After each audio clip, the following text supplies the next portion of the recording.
Welcome to day 8 of our 14-day course on how to choose your marketing platform. Today we're going to address how to choose the webinar platform. Webinars are a key part of your marketing online. Webinar is a contraction of web seminar. Okay, so that means that you've got a host and perhaps some other speakers, maybe one or two other speakers who are present and present via video to the online audience, who can feedback and ask questions via e-chat, typing backwards. Occasionally, the audience member will be brought in round the back to join the panel if it seems better to engage via speech. Very few people do that. So, the live nature of webinars and the need to block out time in your diary means that those that register and those that attend tend to actually they tend to attend and they tend to buy something. They tend to convert when they've actually do attend. So this is why webinars are so important. They convert much more highly than other approaches. Okay. So things to look for. There's 4 aspects I want to highlight. If you're looking at the promotional stuff, the more ways you can share the webinar registration link and page, etc., the better. And that means social sharing and so on, so that's all very important. Embeddable video, you've got to be able to embed the videos when you're finished. It's very important to tag audience members who attend and who attend for the whole webinar. The audience information should be captured. We want to be able to get all that if we can. We want to see the analytics in terms of who registered, who turned up, who stayed for the whole thing, who bought, and who attended the recording and so on. So we want to see what those ratios look like, and that's you can see where your marketing is going wrong if you can do that. You certainly want it to look like your own website or own site where people are webinaring, and you don't want the third-party branding or ads actually in your webinar presentation. And then, of course, it must be integrated with email if you're going to remind people to turn up at various stages. Okay. So once you've got people who actually attend, we're then looking at engagement, and that's about chat, it's polls, it's quizzes, and then when we get to conversion, we need to be able to process orders and payments. And one of the ways that people really enhance that conversion thing is to put the sales button in a convenient place where people can easily press that button without having to go and find a link somewhere in a chat window which scrolls upwards as people ask stupid questions about can I have a payment plan and blah blah blah. And then the 4th thing is technical. APIs. You need APIs. You need to be able to pass data into the CRM and your autoresponder and other parts of your marketing platform. Okay. Now your webinar provider must have a full content data network, so that your laptop isn't sort of driving a video for hundreds of people. Obviously you've got to have good privacy and security, and you must be able to watch it on a mobile phone.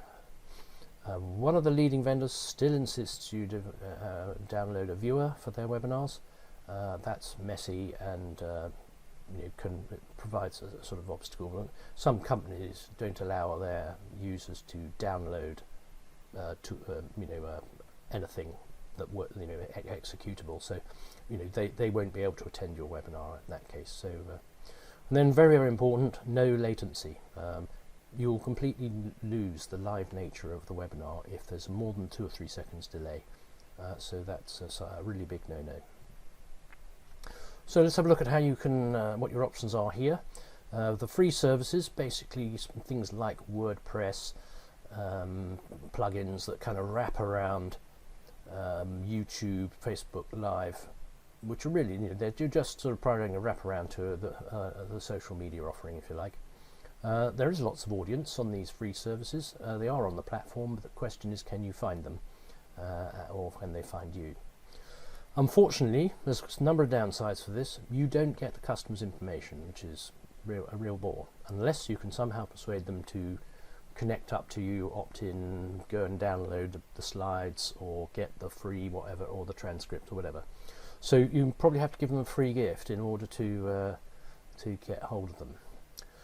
Then the other problem is third-party advertisements and branding, and you don't want other people's ads and branding when you're about to pitch someone for something, so let's not do that. So good examples of that are YouTube and Facebook. There are others, but these are the main ones, and this is where you'll find your audience. So that is, if you like, there is some method in the madness of running these kind of things on the YouTube and Facebook Live platforms. So if you have a budget for your webinars, then you can have live and recorded events, etc. You need to have a tool that's got registration, promotion, engagement, and conversion tools, and those kind of things which we've just talked about in things. So the examples are GoToWebinar, Webinar Jam, and EverWebinar. It's so that's a sister products that cover live and recorded respectively. And there are other products. Demio, Zoom has a sort of a webinar version of its meeting app, and not great yet. I didn't think much of it, but of course it is if you've got a large audience, then it's quite a good value platform, and inexpensive. Now, for most of us running a small business, we're not going to be running the thousands webinars, so we can use one of them, sort of a lower scale version, which will save money, and these three marketing platform apps have webinars built in. That's GrooveCM, Builderall, and Kajabi.